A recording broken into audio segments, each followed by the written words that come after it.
Today we are talking about the TV show Trollz, which aired in the early 2000s. You may be thinking, this show reminds me of another troll-based media that has come out in more recent years. Yes, it does remind you of that because both Trollz 2005 TV show and Trollz 2016 movie franchise were both based on the toy trolls. Trolls are a Danish invention. They look like this. In the early 2000s, they were obsessed with turning S's at the end of words into Z's. Another example of this would be brat because they thought it looked cool. Happy everyone grew out of that. Trollz 2005 was not the first piece of troll-based media. That title belonged to The Magic Troll and the Troll Warriors, which was then followed by Super Trollz. After that had Trolley Radio in the same year. Then they decided to create this absolute nightmare fuel that is Treehouse Trolls, and lastly Stone Projectors. The 90s were wild, but the most iconic to me was the 2005 one. It was the one I watched in my youth. Maybe one day I will rank them all, but not today. Trollz with a Z was the first version of Trollz media that was targeted towards girls, as it followed a group of teen girl trolls dealing with everyday problems such as school, relationships and friendship, whilst also having to protect the world from evil forces. If I were to describe it to someone, I would say it's like Totally Spies. Of spying, they have magic and large hair. The show only had one season consisting of 27 episodes. These episodes were divided into 9 arcs. Those arcs have a beginning, middle and end spread across 3 episodes to tell a full story. The arcs are either written to give more lore to the overall plot of the show, or they are designed to teach the viewer a lesson. We love educational shows. Whilst watching the show, I noticed the main villain of the show is not the only one causing havoc in the city of Trollzopolis. That is where the trolls live. So I wanted to expose the hidden villain of the show. Let's dive on into the world of Troll. The first arc is called Best Friend for Life. Amethist comes home from holiday and has a dream she will not fit in with her friends anymore. Sapphire! Can't you see me? And her mother tells her not to worry. They reunite at the Trollzopolis mall. Amethist tells them she was afraid she had changed too much, and her friends reassure her they are best friends for life. The group are oogling this boy troll, but Amethist doesn't. Her friends find that weird that she is not talking about a hot boy. Amethist informs them she has changed a bit over the summer and tells the group her gem got its glow, meaning she can now use magic. This is basically troll puberty. Amethist was the last in the friendship group to be able to use magic, and the girls are all excited they can all use it now, but she is hesitant because her grandma warned her to use magic responsibly. Ruby decides to show Amethist the wonders of magic by giving this woman a makeover. This woman did not ask, nor did she consent to this. Ruby just chooses her as her plaything. The spell Ruby uses goes wrong and turns this poor woman into a butterfly troll hybrid. Amethist fixes Ruby's spell and gives the woman a makeover too, impressing all of her friends, apart from Ruby, who is mad that Amethist upstaged her, and she storms off. I guess I need to take my magic somewhere newbies aren't always butting in. Ruby's randomly started experimenting with this woman's life, but Amethist is the villain for helping her. Sound logic. Throughout the episode, they continuously refer to what Amethist did as standing up to Ruby. Onyx, what did I do? Nothing. Ruby's not used to you standing up to her. She didn't. I felt like I missed something, but no. Apparently this counted as standing up to Ruby in Ruby's deluded head. Amethist and Onyx have a heart-to-heart, and Onyx tells her it's okay to be better at things than Ruby, and Ruby just needs to suck it up. Agreed. Amethyst is far too nice of a troll and then goes to apologise to Ruby. There she runs into Flint and Rock, 2 male trolls that they know from school, and she asks them have they seen Ruby. At this very moment, Ruby and Topaz walk past, and Ruby becomes enraged that Amethyst is talking to her boyfriend Rock and is trying to steal him away after she embarrassed her earlier by standing up to Ruby. Amethyst is confused. I am also confused. 1, she was not trying to steal Rock away. 2, Amethyst did not know they were dating. No one knew they were dating. Not one person. I know what you're thinking. Maybe they started dating when Amethyst was away for holiday, but nope. Ruby had just at some point in time decided she was dating Rock. Not even Rock knew they were dating. Are you and Rock going out? Duh! I just haven't told him yet. Ruby is insane, and everyone around her encourages this crazy behaviour. Ruby breaks up with Rock for taking Amethyst's side. Air quotes around taking her side. All he said was, it was really harsh Ruby kicked her out of the friendship group. Harsh. Taking her side? That's it! We're through! To sum it all up, what just happened, so you're not confused because I was, Ruby is mad, dumped her non-existent boyfriend, and Amethyst is sad she has no friends, just like what she dreamed about. I am confused. The entirety of the friendship group is on the edge for an issue that does not exist. They all kind of distance themselves from Amethyst, where they're all like, oh my gosh, I miss her so much. Go talk to her then. Ruby is crazy. I'm not missing details here. This just doesn't make sense whatsoever, but moving on, my brain hurts. Onyx realizes Ruby is too stubborn to apologize for her delusions, so they decide to invite invite both girls to the forest. They turn Topaz into an ogre and get her to kidnap Amethist, so Ruby saves her and shows that they're all still friends because Ruby still cares enough to not let her friend be eaten by an ogre. Then they all have a hug and are friends again. They call themselves best friends for life, and they refer to themselves often as BFFLs. BFFL! Best friends for life! This is such an insane pilot. I mean, it's good in the sense that we see the group's friendship dynamics. Amethyst is a pushover, Ruby is a crazed tyrant, Onyx is an emo fixer, Sapphire is meant to be the smart one. You can tell that because they gave her glasses, and we all know glasses increase your intelligence, and Topaz is a stereotypical dumb blonde. But I need to know the law of this world, because there's no way it can be legal to just turn people into butterflies whenever you want, and there's no restrictions ever. It gets worse from here. Episode 2, 5 Spells Trouble. The next episode is set a few days later. They start off by tricking Amethyst into confessing she has a crush. Cole. Cole? Cole? Cole? Cole?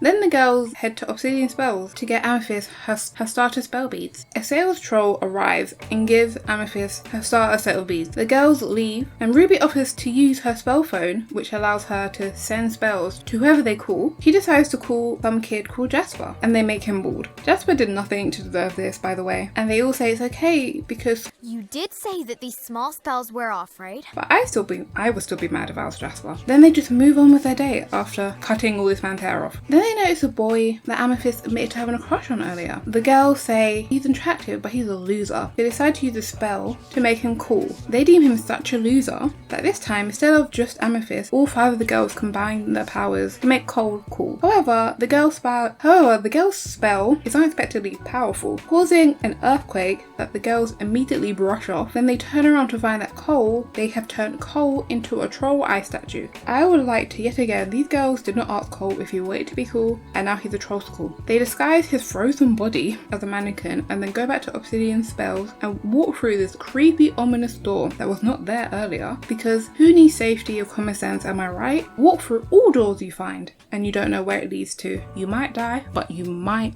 not. And they are greeted by a much older woman who tells the girls that she is Obsidian, the owner of the store, and she has been waiting for the girls, and somehow she already knew what they did. She informs the girls that they used the magic of the 5, an ancient yet powerful magic. She also tells them that the spell will wear off, but unlike normal spell beads, when the spell wears off, it will not undo itself, but Cole will just melt. So the girls have just murdered this boy, all because he wasn't cool enough. She then tells the girl to follow her if they want to save Cole. Again, is stranger danger not a concept in Trollzopolis, because they just met this woman and now they're following her through a random portal to who knows where. The girls end up in the ruins of ancient society, and Obsidian informs them this is where trolls used to live before. Then the dark magic arose and snuffed out the light of life. She then tells them the spell they used may have awakened the evil that brought the world they are in to an end. So that's great. Firstly, they might have murdered Cole. Now they've awakened the evil. Due to what happened in this world, the ancestors locked away the true potential, but the girls tapped into it, and they might bring a new era of magic to the trolls. Obsidian brings them to an altar of some sorts and tells them to put their gems into it, but there's only 4 spaces. When Amethyst turns around to ask where to place hers, Obsidian is gone. Amethyst figures out she has to put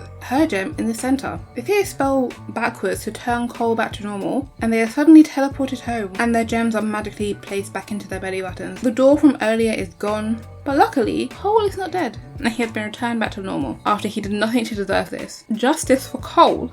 Could I maybe have hot chocolate instead?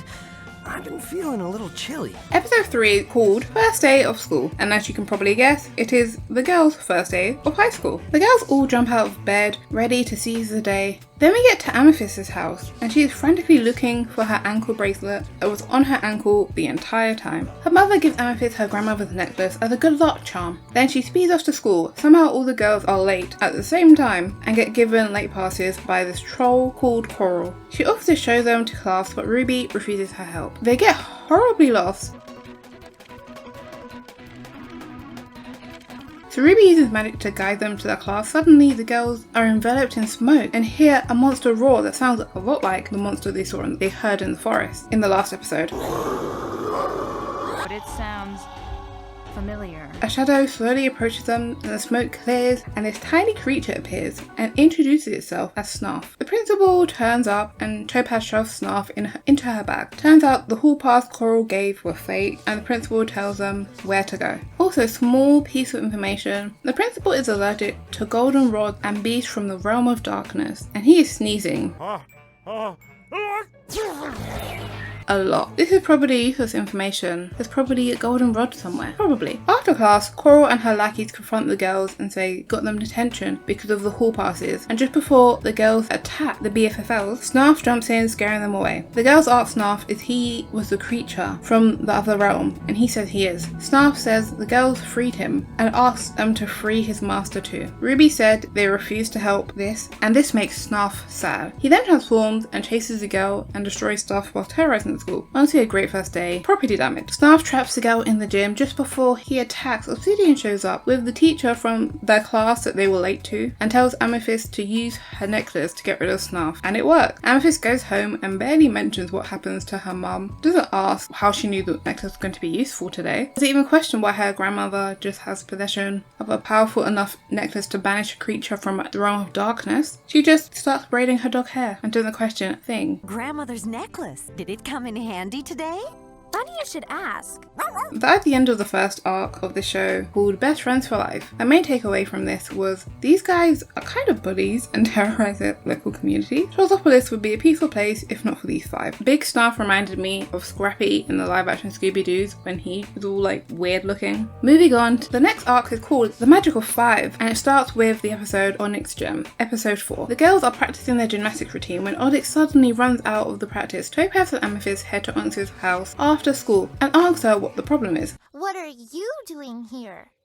It's my house? Onyx admits that her gem has been dimming and she is ashamed and doesn't want anyone to find out. Amethist and Topaz admit that their gems have also been dimming. Just as they are discussing this, coincidentally, an advert appears on the TV offering a fix for dimming gems and all they have to do is visit this store. Onyx, Topaz and Amethist head to the store and tell the others to meet them there because their gems are dimming too. The three of them enter the store and meet this weird lady and she says she can fix the gems if they just hand it over. Onyx refuses, which angers the lady. She then transforms. It turns out it was Snarf the whole time. Don't know where he got the store or the dozens of gems in the display from. Just then, Ruby and Sapphire enter the store. The girls tell them what happened and they try and leave, but the store doors are locked, so they all run. They find an exit door and head through it. It takes them back to the Dark Realm. There they find a little boy called Simon, who said he fell through a portal and got stuck there. The boy leads them back to the portal and they take him through to escape away from the sounds of Snarf.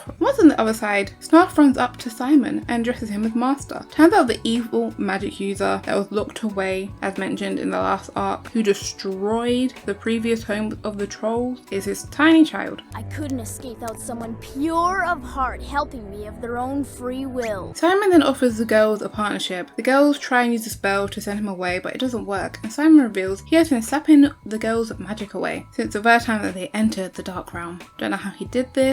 We never see. He just did it. Good for him, I guess. The girls flee and head to Obsidian's store, but it's locked, and Simon sends an army of headless mannequins after them. The girls eventually are captured by Simon, and he sends Snarf to retrieve their gems. Amethist distracts Snarf with food. The girls use the Magical Five to send him back. It worked this time because they all used spell beads instead of just one of them. So Obsidian knows when these girls accidentally turn a boy into ice, but not when an evil gremlin child is trying to rob their gems. Everyone else in the show is named after a gem, rock, or some type of natural thing. Then they have the main villain name is Simon. Episode 5, called Toppads Possessed. Not giving away anything with that title, I say sarcastically. This episode is very anti-Topaz. She could not catch a break. The episode starts with her creative art teacher telling her she is so bad she should transfer to woodshop. In her next class, she gets a D. She's having an all-around bad day. After school, the girls are practicing their gymnastic routine for the talent show. Topaz falls, messing up the routine. Ruby makes a snide comment about Topaz. We'll just try again.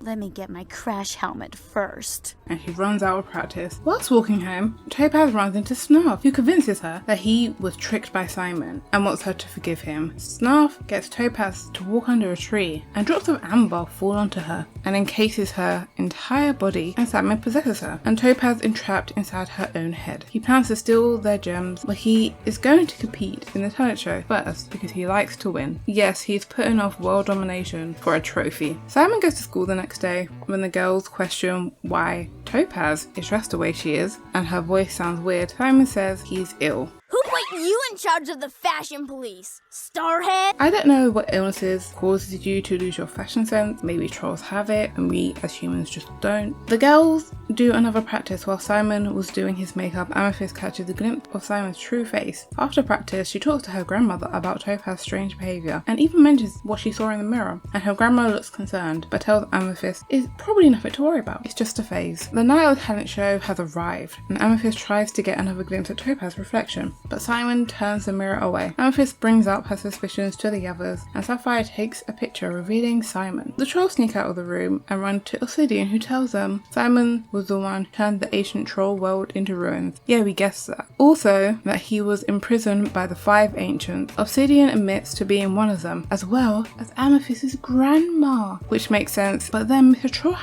Trollheimer says that he's an ancient too. Remember him from like 2 episodes ago? He looks like he's half these women's ages. Was he in Troll Nursery when they trapped Simon the first time? Amethyst's grandma teaches the girls a new spell to free Topaz and banish Simon, but she fears the girls will not be powerful enough to do it without Topaz. The girls start doing their performance as planned while Simon is focused on getting the routine right. The girls do the spell in the lyrics of the song, but it fails. They try again and call out to Topaz trapped in her own body, and this time it works. It frees Topaz as she throws up Simon. I thought he was controlling her from the other realm. I did not realize he was inside her. This was so gross. I was so confused. If I had to see it, so did you. The ancient trolls work together and send Simon back. Now that we know who the ancient trolls are, who locked Simon away, why did none of them mention to the girls, hey, if you end up back in the dark realm, don't free this child called Simon? A small heads up would have been appreciated. Amethyst's grandmother lives with her. It wouldn't have been hard to warn her. Also, what is this troll life expectancy? Because Simon says he was trapped for over 3,000 years. How old are these people? In episode 6, the girls are going to have a big test. So Sapphire, the resident nerd of the friendship group, is eager to get good grades, so she is constantly asking questions, which is dragging the class on. Her so-called friends cast a hold your tongue spell on her so that she will stop asking questions, causing her to literally hold her own tongue. Sapphire, I'd get that tongue looked at. And embarrass herself in front of the entire class. They could have just asked her nicely. Instead, they caused her to make a fool of herself and then laughed at her. Who needs enemies when you have friends like these? Well, these girls do in fact have enemies. Sporting a new magical staff, he finds the girls minus Sapphire, who has gone home to study, at the mall. He attacks the girls, trapping them in bubbles, then shrinking them down. They use their scoots to steer away from Simon and towards Obsidian's store. They get in the store and Obsidian uses a spell to hide the whole place from Simon, and he can't find it. Obsidian gives them a spell the 5 ancients used to seal Simon away 3,000 years ago, and tells the girls they have to learn to make their own magic and they cannot use spell bees to do it. And they also need Sapphire to do the whole thing because, you know, magic of the 5, you kind of need 5. They go to Mr. Trollheimer to get the list of ingredients they need for the spell, and he tells them the ingredients have to be collected at midnight in the haunted woods. They go to get Sapphire for the spell, but she thinks they are lying just to get her to stop studying. They show her the list and it turns out everything on the list is on their test, so she agrees to as long as they study with her, you know, with the fate of the world in her hand. Thanks to Sapphire's studying, they are able to decipher the ingredients because for some reason Mr. Trollheimer put things like H2O in a chlorophyll cup instead of water in a leaf, or fungus instead of mushrooms. After collecting the ingredients, Simon catches Ruby, but they get her back immediately and leaves the forest. It was very anticlimactic. The next day, Mr. Trollheimer sees Simon flying outside the window and leaves the class with another teacher for the test. The girls also sneak out after spotting the flying gremlin. Trollheimer tries to battle Simon but is immediately defeated and flees. The girls start doing the spell but it doesn't work and they realise they forgot to add stalactites. They do the spell again and it works this time. Yay. Then they go back to their test. The rest of us cut C's. But be truthful. Did you study as hard as Sapphire? And that spell keeps Simon away for a while. Didn't work as well as it did last time. Last time he kept him away for 3,000 years. He'll be back soon. I'm going to cover Arc 3, Hair Over Heels, all at once, so stay with me. On the way to a sale at the mall, the girls run into a group of seniors who are scoot racing. Scoots are like the bikes everyone uses to get around. Sapphire gets a crush on one of the racers called Micah. The next day at school, Micah and Sapphire are talking when they get confronted by Micah's girlfriend, Shale, who forbids them from talking to each other. Micah and Sapphire continue to hang out in disguise, but Shale catches them and challenges Sapphire to a spell duel, and somehow Sapphire wins, which the rest of the girls find weird how easy it was to beat Shale considering she's a senior. They follow Shale around and overhear her admit to purposely losing the duel so Sapphire would win and Micah would pretend to date her, whilst actually just using her knowledge of cars to upgrade Micah's scoot so that he could win his next race. The girls try to tell Sapphire this, but she doesn't believe them and calls them jealous. The girls call that ridiculous, apart from Ruby, Actually, yeah, I am a little jealous.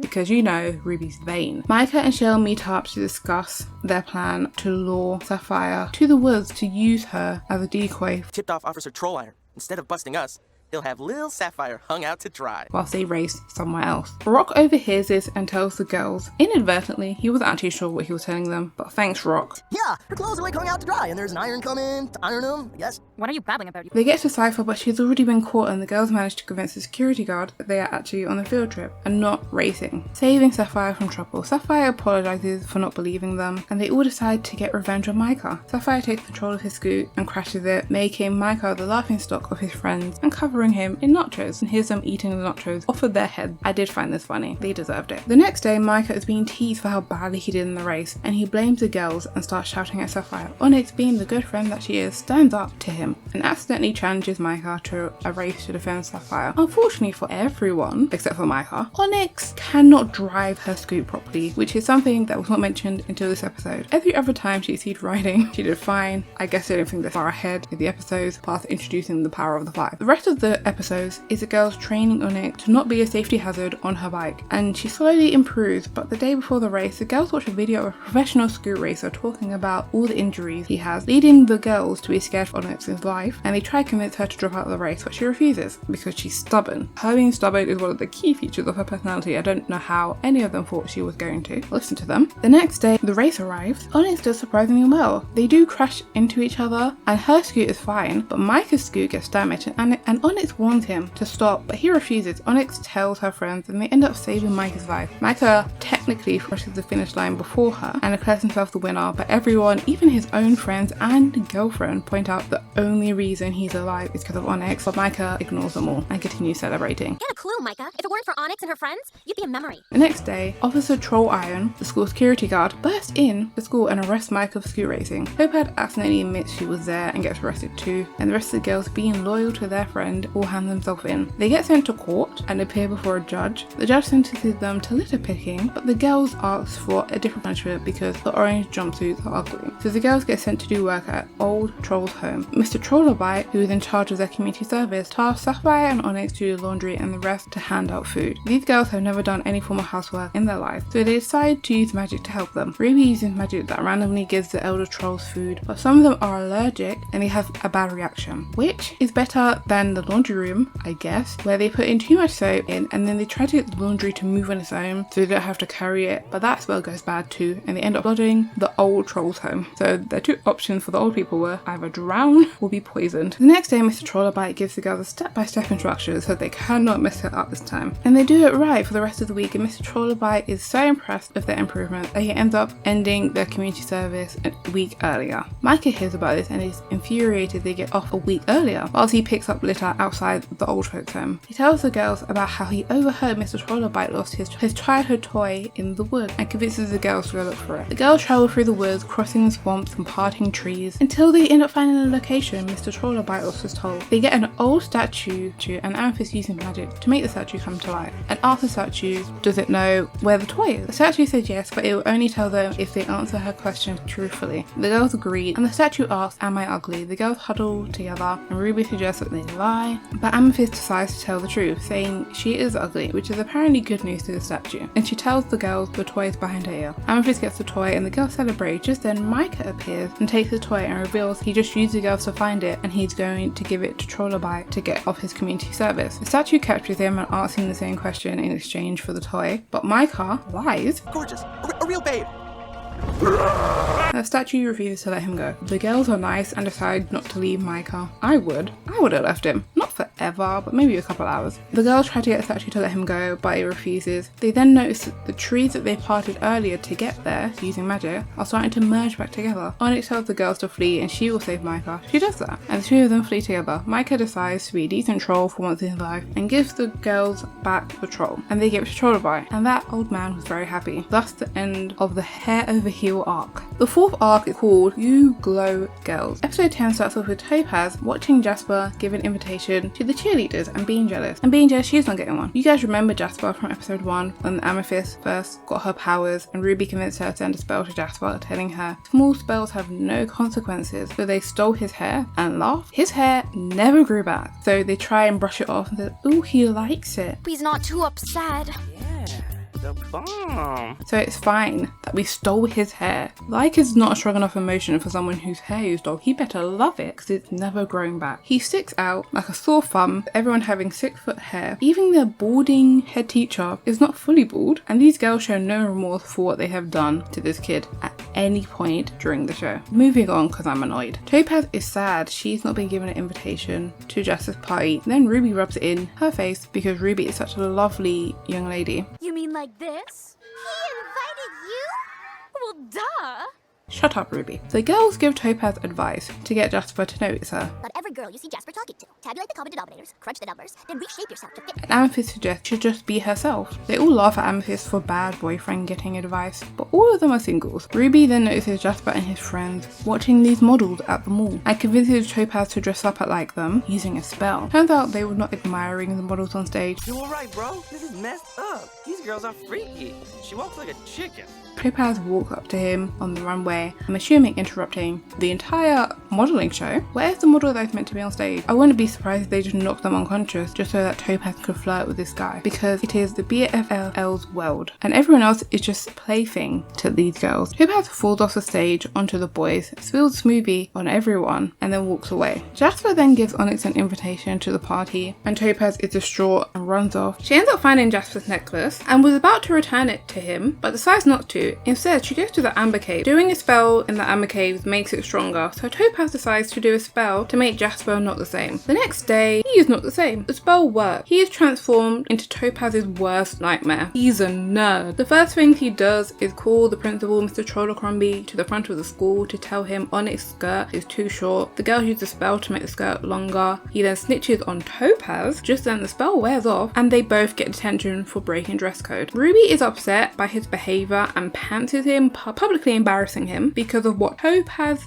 did. After Jasper continues acting weird, Amethist asks Topaz did to him because people tend not to have complete personality changes overnight. Topaz admits to doing this to Jasper, but when the others hear she used the Amber Cave, they are concerned. Onyx reminds them spells using fresh amber are almost impossible to break. Amethist calls her grandmother, who tells them to take Jasper to the Amber Cave and give him the necklace to undo the spell, or he'll be stuck at this forever if it's not undone by sunset. I wash my hands! Not the requisite 15 seconds recommended by the health department. Principal Trollz. They find Jasper hiding on top of a flagpole from people he has annoyed. They manage to convince Jasper to go to the Amber Caves, but just before they leave, Kids snuck into the Amber Caves and are messing them up. The Amber Caves? Trollz comes out to take Topaz and Onyx to detention. And I can't think of anyone more qualified to be detention monitor than you, Jasper. So the rest of the girls turn Topaz and Onyx and Jasper into mice and sneak them out of detention. Using Onyx's mouse as a distraction, they sneak into the Amber Caves. They get Jasper back his necklace and transforms him back to normal. Topaz confesses to Jasper what she did because she wanted him to like her and to invite her to his party. Jasper tells her that he always intended to invite her but was scared she would refuse to go. Then they all leave and go home. I have no idea why he invited any of these trolls that stole his hair. They don't even mention that incident because it is so minor to them. Episode 11, Mirror Mirror. This one is very short. Episode 11 is just them getting ready to go to Jasper's party. Now that they all have invitations, Sapphire gets a talking necklace at a jewelry store that slowly convinces her that all her friends hate her. Then it tricks her into doing a spell, and surprise, surprise, it was Simon. You remember all the effort they went to locking Simon away, but is undone by an insecure Sapphire. The girls eventually reconcile and band together to send him back, but it's only temporary fix since they didn't do the spell that had all the ingredients. I still have no idea how he got the necklace into the store. Both him and Snarf were trapped in the other realm. Episode 12, Ruby's rule of partying. And it is the day of the party that they have been talking about the entire arc. Woo, finally. Ruby tells the girls the rules for what to do at the party. Those rules being, do not initiate contact with boys, do not hang out with losers, always act mysterious. The other girls were not impressed with these rules. Cora and Ruby get into an altercation literally as they arrive and have a spell off. Coral hits Ruby with a spell that messes up her hair, causing Ruby to run out of the party. The girls find Ruby hiding in a bush and convince her it is not that bad and to have fun at the party. They go back inside and Coral is talking to someone the girls don't know, but they class him as a hottie. Their words, not mine. Ruby tries to get his attention, but he ignores her. That same hottie draws a face on Ox's back and then puts the lipstick in Topaz's bag. After doing that, Ruby tries to get the boys' attention again, but is ignored and is shocked her rules are not working. The others are breaking Ruby's rules all around her. Cole trips and Amethist caught him, breaking the don't initiate contact with boys rule. Then she finds Sapphire talking to Alabaster, whom Ruby counts as a nerd. Ruby summons the girls to the bathroom to discuss their rule breaking, but Amethist says they should be able to talk to anyone whenever they want. Turns out the hottie that she snarf and he talks to Simon in the freezer tells him to cause the girls to turn against each other. Onyx finally notices the lipstick on her back and it smells like Topaz lipstick that she normally wears, so she blames her. Sapphire finds the hairspray that Amethist asks for earlier in the episode. Oops, hair out of place. Sap, can I borrow some? Sorry, Ab. The last time you borrowed my spray, you used it all up. And finds it inside of Amethyst's bag. Amethist calls her selfish and denies the accusation. Ruby declares none of them would be fighting if they had just followed her partying rules. Then Onyx tells her that her hair looks like a toilet brush. Then Ruby uses the spell so they all have the same hair. The girls start fighting so much, Jasper tells them to take their fighting outside. Ruby yet again brings up the partying rules that she reveals she got from a book she found on her lawn. You know, a great source of knowledge, someone else's discarded book. The new information further annoys the girls. Then they declare that they are no longer friends, and they start doing a spell to make their friendship breakup official. Just then, they all hear a loud evil cackling, and Simon appears, saying,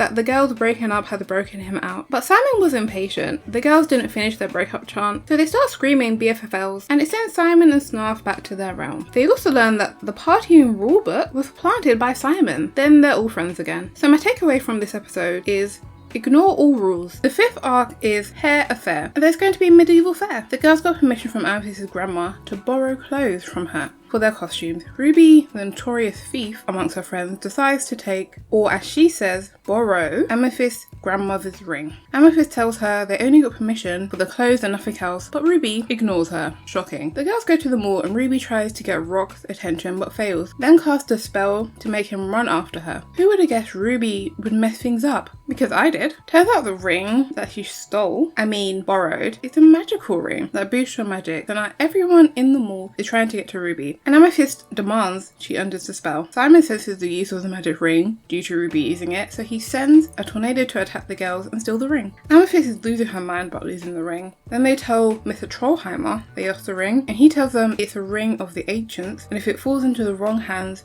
it will cause world-ending destruction. Oh, would you look at that? It appears to be in the wrong hands. Apparently the ring contains the magic of all the villagers and their magic from the villager of Angramore that disappeared. The ancients go to the Dark Realm to figure out if Simon has the ring. If they had just waited, their query would have been answered. Because Simon starts attacking the fair, they run into Obsidian's store for shelter and help, only to discover that the ancients are not there, and then they go through a random portal hoping it will lead to the ancients. That portal could take them anywhere.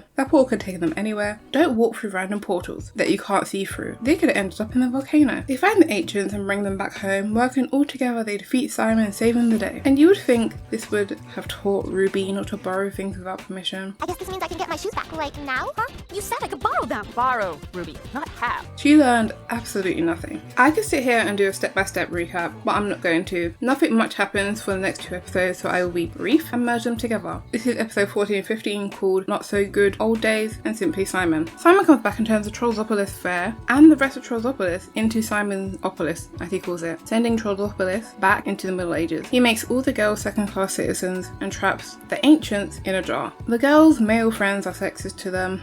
Oh, girls are stupid, they be not smart. Huzzah, huzzah.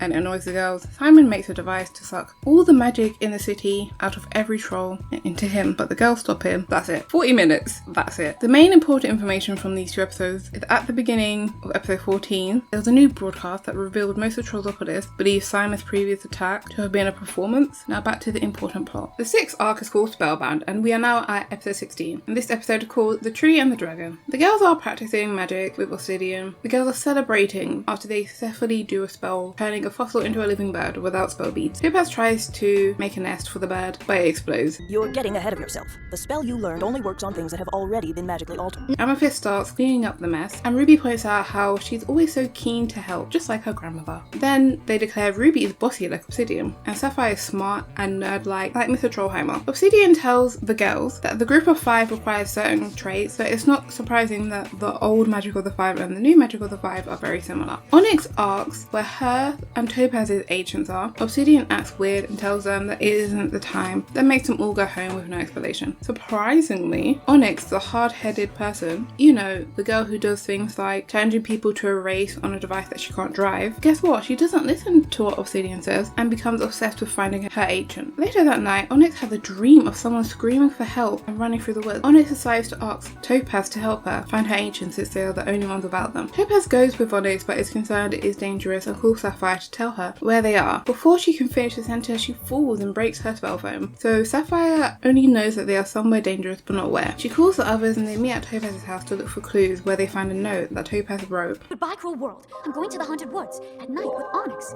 My only regret is that I never got to kiss Jasper. Because Topaz is always patting his little bald head. Topaz and Onyx are following the path from her dream when Topaz hears a voice screaming for help that Onyx cannot hear. It leads them to a tree. They find a face in the tree and Onyx assumes it's her ancient. Topaz and her use magic to get her out, but because there's only 2 of them, the spell's not strong enough to return the ancient to full capacity, so they turn her into a troll, but her brain is not fully restored yet. Suddenly a dragon turns up from nowhere and attacks the girls. They hide behind a waterfall, but the dragon used its fire to heat it up and they start slowly steaming them to death like they're vegetables. The others arrive and Obsidian gets the girls to make a bunch of noise using musical instruments, causing the dragon to flee. When Sapphire asks how she knew that would work, Obsidian said that the dragon and her have a history. Remember that, I will be referring back to this later. Obsidian identifies the ancient that they saved as Zarconia, and they all go back to the spell shop. Topaz tears up the note that she wrote, then Ruby starts teasing her about what was in it, about Jasper, and reveals that she made a copy. They thought Topaz and Onyx were going to die, but they still had time to stop, make a copy to humiliate Topaz, just in case she did survive. This is the first time they've mentioned Jasper's hair since they spelled it off. Jasper?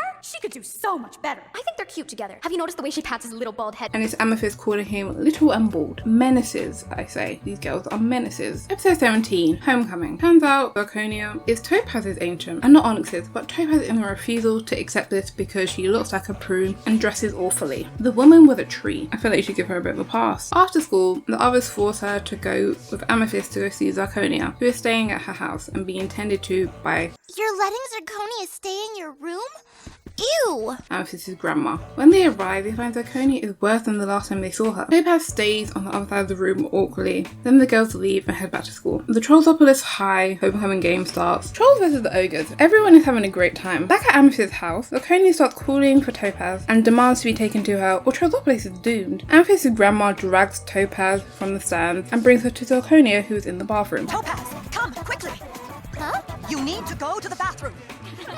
Amethist asks Topaz to hold Zarconia's hand as the connection might restore Zarconia and stop her from literally dying, but Topaz refuses because Zarconia looks awful, and she still refuses to believe that Zarconia is her ancient. Back on the field, the dragon shows up and the girls use themselves as bait so everyone else can get away. Topaz and Amethyst's grandma hear a noise outside. I keep calling her that. I don't think she has a name. Amethyst's grandma tells Topaz to stay with Zarconia while she goes and helps her friends, but she is immediately caught. Zarconia finally able to say a whole whole sentence tells Topaz the only way to save her friends is to take her hand. Topaz reluctantly agrees, restoring Zarconia to full strength because they're connected. They use magic on the school cat mascot to attack the dragon, and the dragon flees. Topaz finally accepts Zarconia as her ancient, after almost letting her die. The message of this episode that is even if someone is hideous, you should not leave them there to die. Episode 18, Dragon's Tale. The BFFLs and the ancients all meet to have a party, but Onyx leaves after helping set up. Still upset she doesn't have an ancient. She is confused by her dream led her to Topaz's ancient, so she decides to go back to the Haunted Woods. She reaches the area where the tree that Zarconia was trapped in was. Then she gets jumped by Simon and turned into a tree to replace Zarconia because Simon revealed he was slowly sucking away her magic while she was in tree form. Simon also makes Onyx's tree invisible so her friends can never find her, then tasks the dragon to watch her. After Simon and Snarf leave, the dragon burns a hole into the side of the tree, freeing Onyx. This confuses Onyx because 2 episodes ago, it seemed her, Topaz, and Zarconia alive, like steam buns or corn. I'm running out of things that get steamed. You get the point. And then last episode, he attacked the school and chased Onyx, and almost kidnapped 2 of her friends. So Onyx was more than hesitant at the dragon releasing her. Onyx asks the dragon if it's seen her ancient, and the dragon nods. And after some drawn out charades, Onyx figures out that the dragon is actually her ancient, turned into a dragon by Simon. Just as she makes this realization, Snark comes back, so Onyx and the dragon flee. They don't get far before Simon reverses the spell, turning the dragon back into a troll. At that point, the rescue team has seen the dragon, so everyone was heading to where it fell. The ancient troll introduces himself as Spinel. Simon gets to them first and threatens to turn them back into trees, but then everyone else shows up and they banish Simon and Snarf using the magic of the 10. Onyx introduces Spinel, then Zarconia informs everyone that they are actually married. And then she talks about how mad she is that he kept her as a prisoner in a tree for thousands of years. Zarconia mentions Simon also turned her into an invisible tree for like 400 years, so I will give her the benefit of the doubt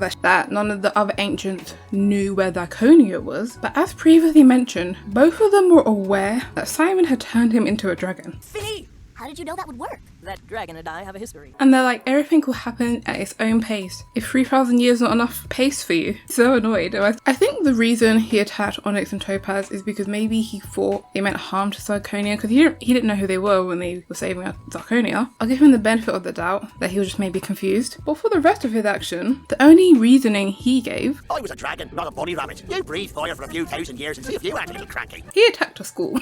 The 7th arc, called Boys Spell Trouble. Episode 19, Field Trip. The Trolls are on their way to the Museum of Magical History. Rock and Ruby are fighting. Onyx tells Ruby to stop fighting with her boyfriend. No idea when they start dating, but at least it seems it's not one-sided anymore. Rock's friends convince him to make up with Ruby, but when he tries calling her, she ignores him, so he throws some paper at her to get her attention, but it misses, hitting Mr. Trollheimer. This angers Ruby as she uses a spell on him that makes his voice echo. Hey!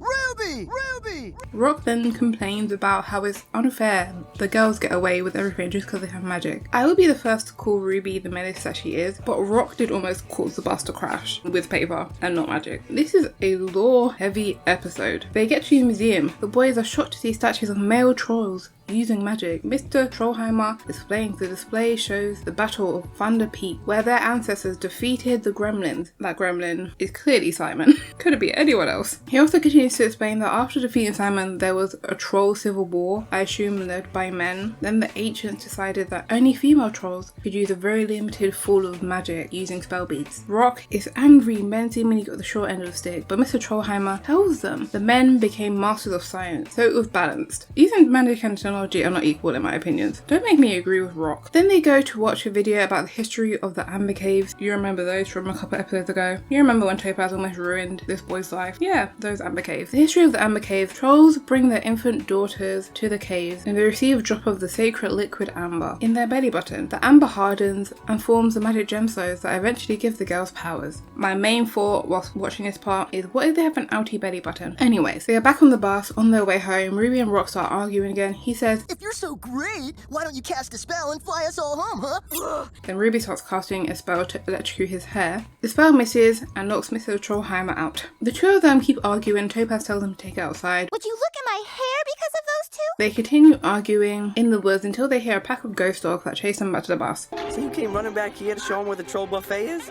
Yo, that's cold. The rest of them decide that working together is the best course of action using magic and science, just like Mr. Trollheimer said. They scare the dogs away and Mr. Trollheimer finally wakes up and drives them all home. I think the whole episode was telling us magic is too dangerous in the hands of boys, so they have a watered down version into beads and only let girls use it. But these five do nothing but cause problems with their magical beads. But I'm scared what the male trolls would use their access to magic for if they are apparently worse than this. Moving on to episode 20, the day that magic died. Not ominous at all. The boys are still salty, they don't have magic, so Flint remembers what we all learned in the last episode and suggests that the boys go to the amber caves to get drops of amber in their belly buttons. They all agreed that was a great idea, apart from Cole. Why are we going to so much trouble to find the guy? Because Ruby has to tell them that she's sorry. I thought we weren't going to use the S word. They want Ruby to apologise. Have they met Ruby? Her. Apologise. It'd be easier to move a mountain. The boys use a back entrance of the amber caves, use Alabaster's amber tracker to find the chamber where the amber altar is. We haven't seen a certain gremlin in a while. Well, he is here. He follows the boys so that he can get to the amber to refuel his magic. Whilst the boys are crossing the bottomless pit using a hoverboard, Simon spins it around, almost killing Cole and Flint, but Alabaster saves them. Simon takes the board and has Snarf give it to the girls so that they will use a tracking spell on it to find the boys in the amber cave where Simon plans to trap them. The boys find that chamber shortly, followed by the girls. Then Simon reveals himself. The girls use the power of the fire to stop Simon from coming in to get them. But because they are in amber caves, the magic is amplified, it seals off all the exits while Simon's within. Ruby, surprisingly, not learning her lesson at all, tries to use another magic spell to get out. It bounces around the room. While everyone is avoiding the rogue spell, Rock knocks over the altar. It undoes the spell that unblocks all the exits. They put the altar back and assume all is fine,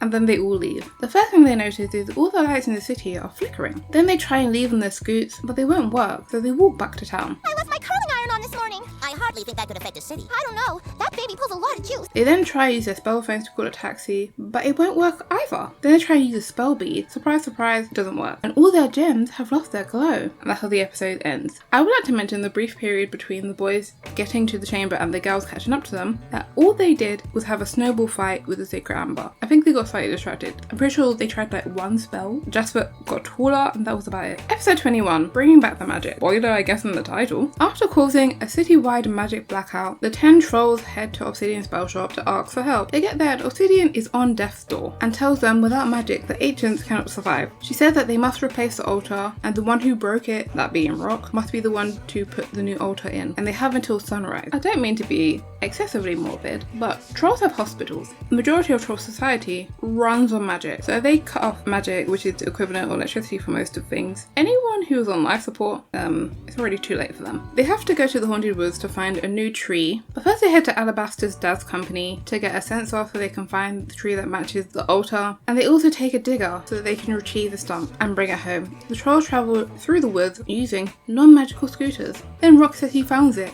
and then he screams. They all run to see what's happening, and an ogre has Rock. They manage to save Rock, but the ogre keeps attacking them, so they use the digger to carry it away. Now unable to use the digger to get the stump out, they all use their scooters to carry the stump back to town. They get back just in time with the stump, and the magic is restored. Then they head back to the store to make sure that Obsidian is not dead. Obsidian thanks the kids for saving her life, like they weren't the ones who put it in mortal peril in the first place. Like me hitting you with a car, me taking you to the hospital, and then you go, oh my gosh, thank you for saving my life. And your face is just like imprinted in the front of my car. The only thing I gathered watching this arc is magic needs more regulations. You should not be able to just randomly buy beads that have city-ending spells at the mall. Also, they need to have security in the amber caves. If it's so important, if they have the sacred amber and the altar, why is it so easy for the kids to get into there? They've done it twice this season. They suffered no consequences for this, by the way. The entire city was powerless. Obsidian and all the other ancients almost died, and everyone just moves on. They didn't even get grounded. Just remember, everyone, you can almost murder a bunch of people, but as long as you say sorry after, it's all okay. The 8th arc is called Fuzzy Logic. Episode 22, New Girl in Town, starts with the girls excited to celebrate their 10 years of friendship anniversary. They get into school and Principal Trollheimer informs them there's going to be a new girl in their class called Garnet. Later in the day, the girls are playing soft and notice Garnet is all by herself, so they invite her to play. She hits a good ball. Whilst running between the bases, she's somehow saying just the right thing to each girl. Strange game. Hit ball with stick, run in circle. Fun in a pointless kind of way. And by the end of the game, she's this stroking Ruby's ego. Somehow she just knows just the right thing to say. Garnet invites the girls to her house, which Ruby is not pleased with because she thinks planning the BFFL anniversary should not be something viewed by an outsider. They get to her house. She introduces her mother. The girls leave the room, but Ruby is the last to leave, and she sees Garnet grabbing her mother by the throat and shaking her for talking too much. Whilst discussing their plans to have a picnic at Mystic Falls, Garnet suggests that everyone have a camping trip instead of a picnic, which gains everyone's approval apart from Ruby, because again she's an outsider and she's there changing plans. Garnet asks Sapphire to help her go and get a tent. Onyx told me she saw Ruby cheating on a test in Mr. Trollheimer's class. And when Sapphire isn't looking, Garnet takes one of the spell beads on her wrist. She does the same thing to Topaz after asking her to get the sleeping bag. Sapphire told me Onyx told her Amethyst said Ruby's been cheating. By the time they all leave, the girls have all heard the rumour and they confront Ruby when they're scooting down the road. Then they ask her if she cheated on the science test. Offended by this, Ruby asks where they heard such a ridiculous rumour from. When she finds out it's from Garnet, Ruby is hurt. All her friends would believe a girl they met that day instead of her. Then she scoots off. Once the girls leave, Garnet transforms and reveals herself to be Simon. Totally shocking, did not see that coming. Honestly, was I meant to pretend that I didn't notice that Snarf looks exactly the same that he did in the episode with Onyx's gem? Later that night, Onyx and Amethist are on the phone together. Amethist informs her that when you look up Ruby's name on the Trollnet, it leads to... I went online and googled Ruby Trollman and it sent me to scienceclasscheats.com. Amethist tries to defend Ruby, but Onyx thinks Ruby is just jealous, she has to share attention with the new girl, and reminds Amethist of the time her and Ruby had to sing a duet together. When she pushed me off the stage. Come on, Odd. You know that was an accident. 2 years in a row. I know the truth of what's happening, and I still would not believe Ruby. The next day at the mall, Ruby avoids them, and Topaz thinks she looks sad, and Garnet suggests they use a spell to make her hair sparkle. But when the spell hits Ruby, it fries her hair. Sapphire tries to fix it by reversing the spell, and ends up reversing Ruby's whole body. Onyx tries to help, but puts her in slow motion. Garnet said it's no big deal because the spell will wear off, and gets the girls to follow her away. Like, you remember when Garnet took all the spell beads, she clearly messed with them, and then gave it back to them. And now everything's going haywire. They head up to Mystic Falls for the BFL camping trip, and Garnet has bought them cookies. After they eat the cookies, all the girls are hypnotized. Ruby, missing her friends aside, she is going to head to Garnet's house and clear up the rumors. Ruby suspects something is wrong, and she uses the spell to reveal what's really happening. The trolls who live here are really bizarre. Reveal to me who they really are.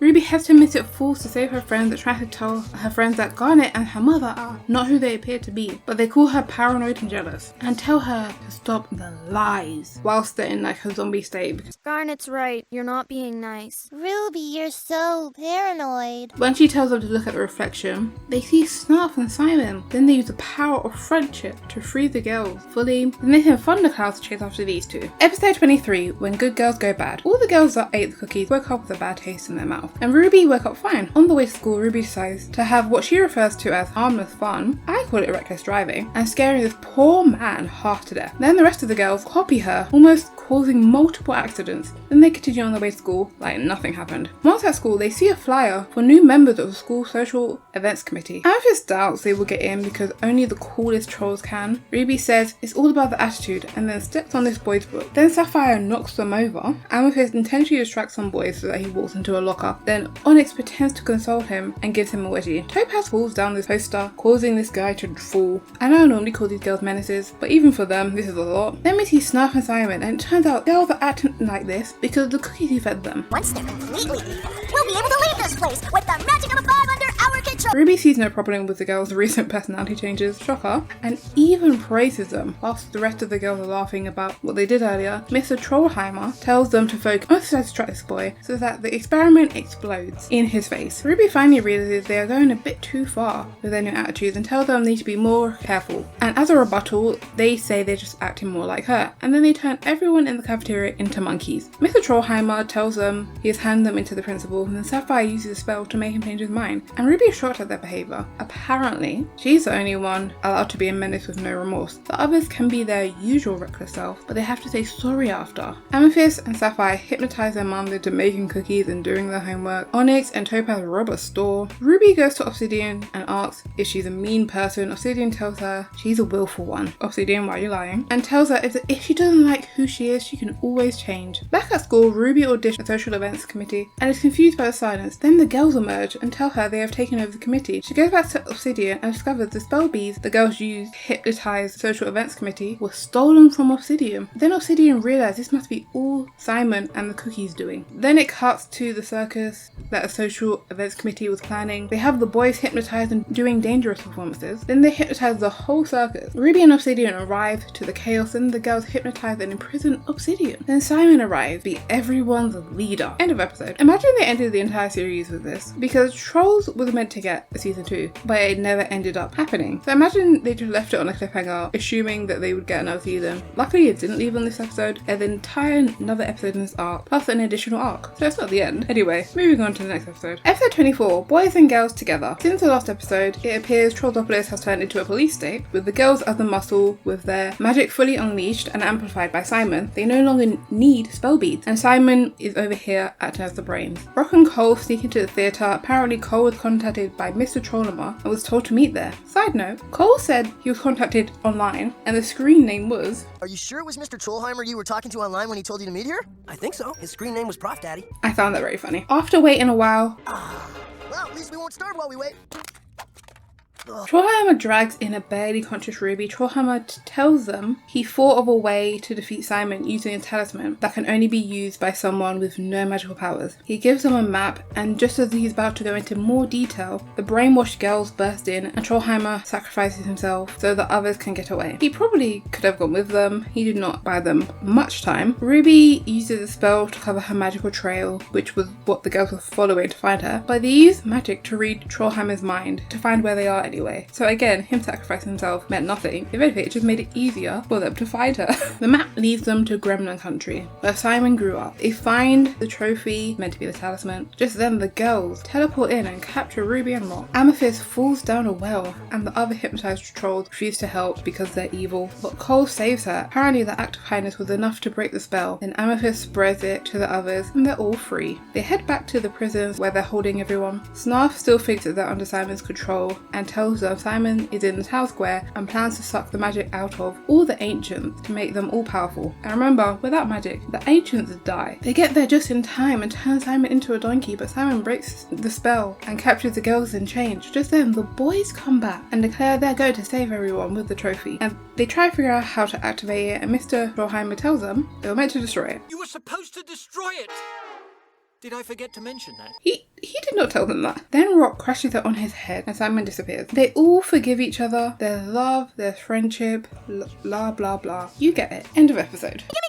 Give me my trophy or I'll blast you to pieces, you blockhead! Hey, that's right! I am a blockhead! This is something I've been thinking for a while now, but why did Simon make the girls turn on Ruby in the first place? It would have been just as easy to befriend all 5 girls and then at Mystic Falls give all 5 girls the cookies. But no, he purposefully isolated Ruby, which gave her the chance to not be there, to be hypnotized, as she saved the day. If he had just hypnotized all of them at the same time, he would have won. This would have been a 1 episode arc. I know what you're thinking, oh, then it would have been a short episode. No. Episode No Girls Come to Town, they all eat the cookies. Episode Good Girls Go Bad, they all turn bad. And then episode 3 could have been the boys saving them, because that's what happened anyway. The boys saved the day, because it makes no sense that Simon would not hypnotize all of the girls. And that would have proved their point that they kept making, which I still don't believe in, that magic and science are equal, since the boys are the only ones who could have destroyed the talisman. But they decided to do that instead. The final arc in the Troll series is called Surfing BFLs. I thought it would be a more dramatic name to finish off the season, but no, it sounds like a beach episode in an anime. I was hoping that maybe the entire world floods and the girls have to turn into mermaids to save everyone, or something dramatic. That just didn't happen. Very disappointed. Episode 25, Where the Trolls Are. The BFFLs are on a 2-week vacation from school. Ruby goes to get her hair done, Topaz goes clothes shopping, Sapphire is studying still, Onyx is listening to music, and Amethist goes gardening. Then 3 days later, they're all bored with nothing to do. They go to visit Obsidian to see if she has any new beads that they can play with. Oh, and you might be wondering why there's only 3 ancients in the past couple episodes. Zarkoni and Spinel have moved away to Troll Heaty to slowly regain their powers so Simon could not get to them, and they invited the girls to visit them. They were told not to tell anyone where they were going or about the ancient, and guess what Topaz did a minute after leaving? Actually, let's play a little game. Let's see if you guys guess the right answer. Did she A, tell someone trustworthy she was going go to Trollz? Did she B, stay silent, or did she C, shave her head so that she could match Jasper? It was none of those. It was a trick question. She told one of the cheerleaders that hate her. How sad. Looks like you're planning a pretend vacation.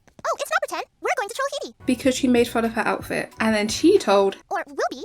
Yeah, right. Like you know anybody in Trollz. Oh, but we have friends there. They're ancients. And then she told everyone in the school. And you want to guess who overheard all of this whilst pretending to be a janitor? The girls head to Trollz and Simon and Snarf follow. Apparently, everyone knows what an ancient is. Those runts are going where? Shut up. They have their own ancients? I thought it was just something that these five, I thought it was a secret. The rest of the trolls are off talking to this group of guys that came up to them. The boy Topaz is trying to talk to is ignoring her. So yet again, she spills the beans. My close friends, Zirconia and Spinel. They're ancients with amazing magical powers. Really? Amethyst and Sapphire tell her to stop, but she thinks they are overreacting. Amethyst, annoyed with Topaz, storms off and the rest of the girls follow. Just as Snarf walks past, this time disguised as an old man with a metal detector. Girls were total hotties. Dude, for sure. One told me there are ancients living up on the hill. The girls forgive Topaz and head to the beach, while Simon plots. You'll just eat them up, won't you, boy?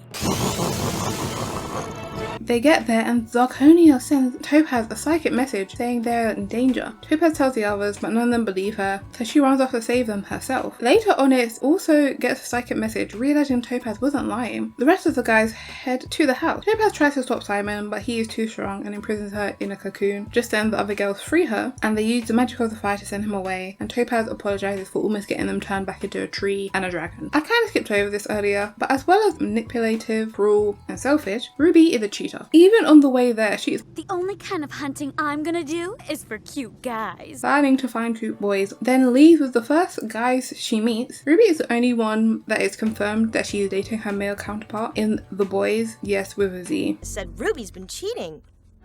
She's cheating on Rock? So the rest might be having mutual attraction with the boys, but they're not official. Ruby is, and not sure Rock would be too happy about this. This is the final episode with Simon in it. Episode 26, the penultimate episode, Surf Monster A Go-Go. And it starts with a musical number. It's a montage of the girls doing beach activities, and the music is just a recap of the episode before.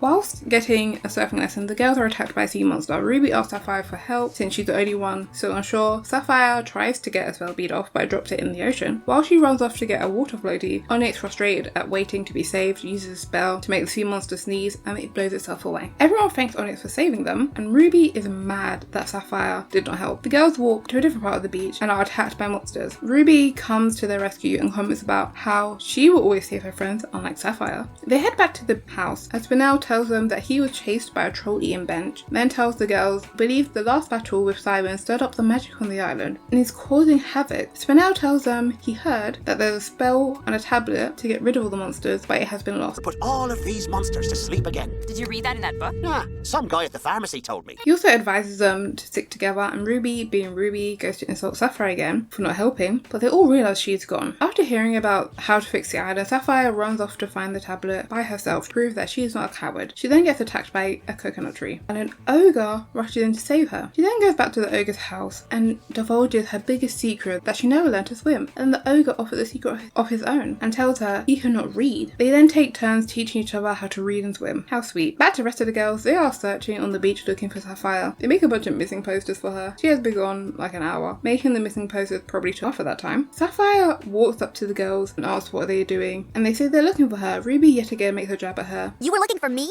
Yeah, which is more than you do for us. That is so not true! The two of them fight and Ruby declares they are not friends anymore, and Sapphire leaves. The girls continue their beach activities, but they keep getting attacked by monsters. One of Surfer's boys suggests a hidden pool, and the girls follow. Sapphire, while talking to the ogre, finds out the lost tablet is in some form of hidden pool, and they both head there to save the island. You can guess they're all heading to the same place. Unlucky for them. The Surfers and the girls get there first and are surrounded by beach monsters. Sapphire and the ogre arrive, and Sapphire dives into the pool to get the tablet, whilst the ogre distracts the sea monster. Just as Sapphire gets it, the sea monster takes it and flicks it onto land in front of the ogre. With some encouragement from Sapphire, the ogre read the spell and everything goes back to normal. Sapphire and her new friend bid farewell. As now the ogre can read, it reads the map so it can get home. Sapphire thanks him for teaching her how to swim. the girls reconcile, and all is good. This whole episode was just to teach kids to ask for help, which is a good message, but not something for the second final episode. Now for the final ever episode, Crack a Troller needs some Java. I'm going to keep it very brief because nothing happens in this episode. I will bullet point it for you. That's how little happens in this episode. The girls fight. A volcano shows up. They realize the volcano is reacting to their anger. They use the power of friendship to make the volcano go away. The island is saved. Nothing else happened. I mean, there was a dance.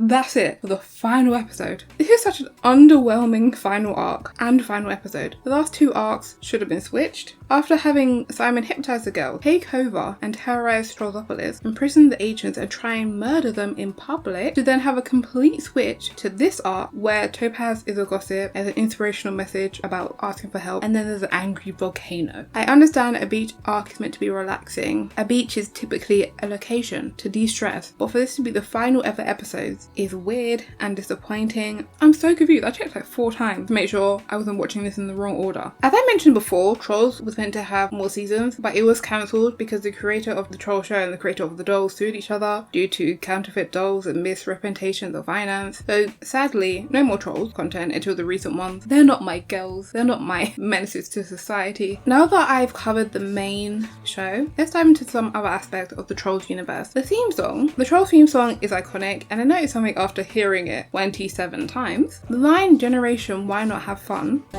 Generation, why not have fun?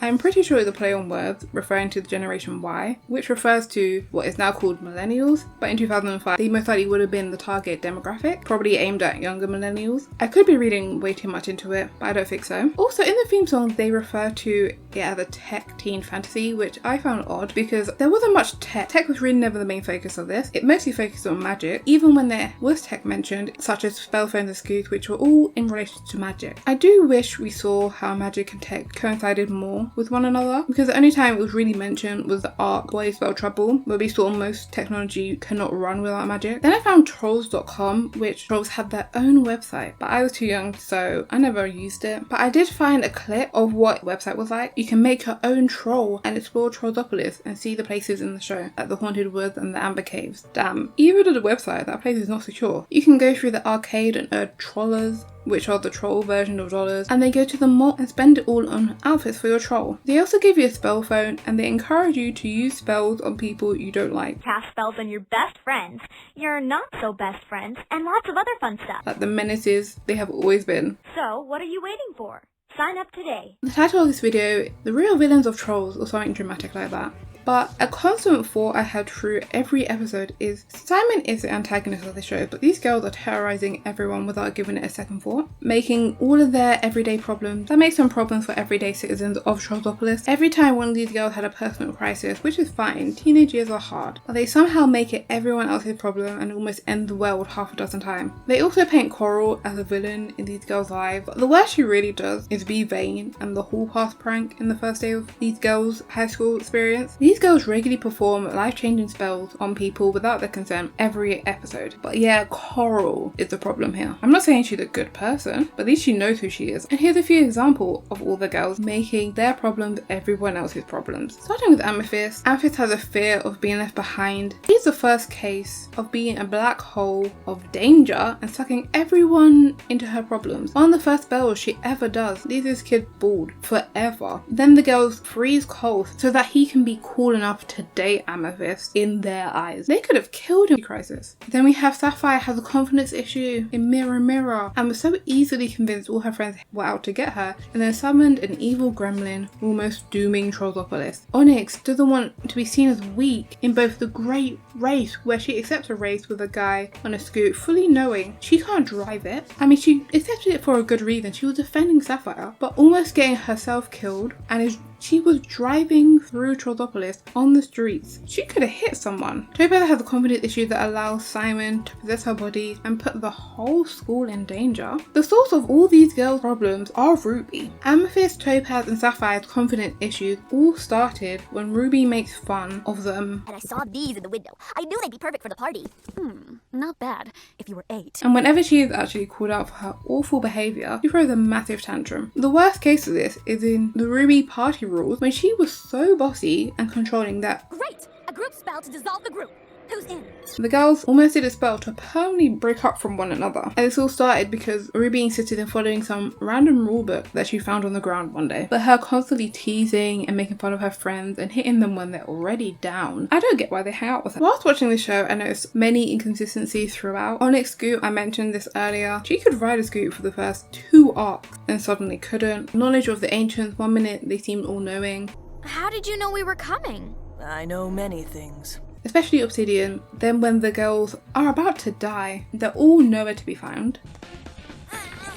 It's locked. With our powers low, we could never open it. Small spells get undone immediately apparently. That's only sometimes. The spell to part the trees took all 5 of them to do, but it undone itself. But Amethyst's first spell that she did with a spell bead never undoes itself. Let me get to the boys. The inconsistency of intelligence for the boys, who are intended to be the girls' male counterpart, is staggering. In every other episode before boys spell trouble, these boys have been portrayed as dumb as dirt, and now all of a sudden they get personality, thoughts and feelings out of nowhere. In the first episode, he is so stupid, he forgot he already knew Amethist. Whoa, we should know each other. We do, Rock. I'm Amethist. Amethyst? Whoa, I already know a girl named Amethyst. Yeah, it's me. Jasper got his hair magicked off and never mentioned it, and now these two are banding together for magic equality. I mean, with valid points, complaining that they have thoughts and feelings. I'm just confused why it's occurring over halfway through the season. Also, I found it hypocritical for Mr. Trollheimer to basically tell the boys to get over not having magic when he not only has magic, but he's not even restricted to spell beads because he's an ancient. Him and Spinel are probably the only male trolls alive with magic because they had it before the ancients banded together and banded everyone who's male from magic. But they're like, oh my gosh boys, you can live without magic. No, you can't live without magic. Literally, you will die. I'm not sure this is so much an inconsistency. Maybe this was hard to animate, maybe they just forgot. But Snarf's abilities are never used. Snarf has the ability to transform into a giant creature. We see this for the first time when the girls refuse to help him and he turns into a giant creature and chases them around school. Then we next see him in Onyx's gem. He does the same thing and chases them around. It never changes again in further episodes. And when he threatens the trolls, he threatens to bite their ankles because he's so small and cute. I can't wait to bite you on the ankle. You wouldn't say that if I could still spit fire. Silence! Which is weird considering he can transform and eat them whole. He stays small until episode 25, where he seemingly remembered that he could turn giant. And that's the last time we ever saw them. You'll just eat them up, won't you, boy?